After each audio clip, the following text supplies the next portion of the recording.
How does a 23-year-old American girl from New Jersey, college-bound 4 years ago, end up in a remote Himalayan village raising over 200 children who have been orphaned as a result of disease and civil war? My story began exactly 5 years ago when I woke up one morning at 18 years old and had a scary realization. I knew very little about myself and what I wanted in my life. So I packed up a backpack with very few belongings and I decided to take a trip around the world. I had never really traveled, never left my country.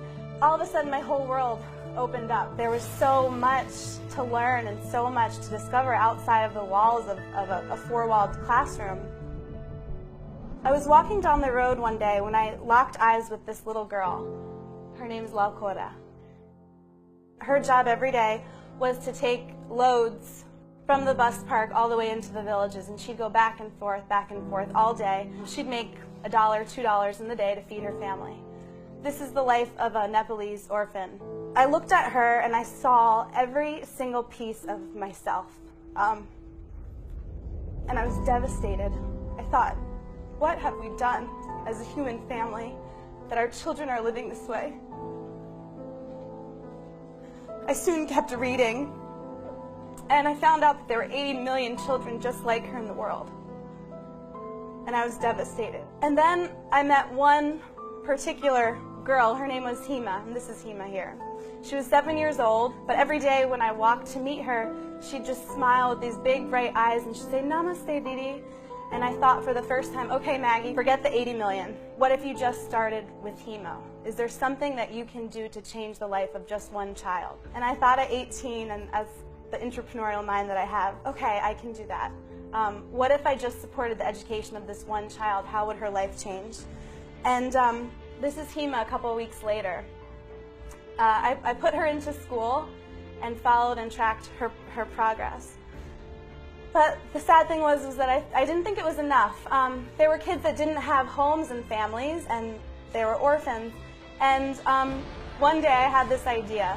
I found a piece of land, and it just happened to be $5,000. And I wanted to build a home for orphan kids, a home and a school and a base. I called up my parents and I said, "Can you send me over my $5,000 of life savings?" I had saved up from the time I was about 6 years old, every penny. I babysat starting from the time I was 12 to when I was 18. And sure enough, they wired over that $5,000, and I bought my first piece of property in Nepal.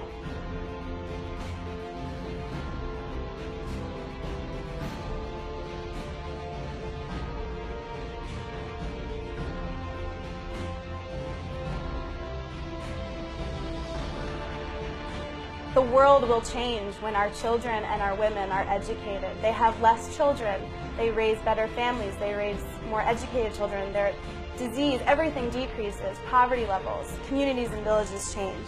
And the thing about this work that I do is that it's very addicting. So I thought, okay, one kid, if I could do one, why not 10?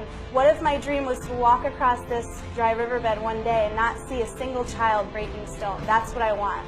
I want to create a world that I want to see every day. And I think we have the power to do that. I don't think you have to go 8,000 miles away to the foothills of the Himalayas. I think the beauty of all of us is that we have talents and we have gifts. And this just happened to be mine, and I'm really lucky to have found it and created my little slice of heaven, my little paradise. And I think that the world will change when we all find that for ourselves, where we wake up every day and we wouldn't rather be anywhere else in the world doing any other kind of work. We think of all of the things we don't have instead of the things that we do have. Oh, I could do that if I had more money, once I have my PhD, after I'm settled, after I'm established, after I'm famous. Well, what if everything you had was everything you have right now? Your body and your mind and that sense of, I can do anything.